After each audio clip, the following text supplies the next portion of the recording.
وكاس عروري عرولا بوجد وكاس المه يركا وكواس وراح يسنة يدلكودي عالميتي جميع سهلية هو فرش قاتان دل قروح بدن يكون راح يستان يعني all kind of مرتي entertainment deegaan kii wax oo environmental friendly ah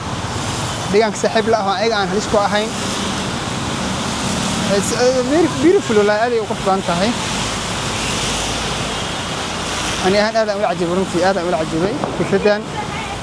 waan jeclaan lahaa maalmaha kamid in dalkan laga hirgeliyo hadii Ilaahay yiraahdo kuwaas dhalinyarada qaar leeyahay muslimiin badan yihiin iyo gabadhaas muslimadaas u jeedaan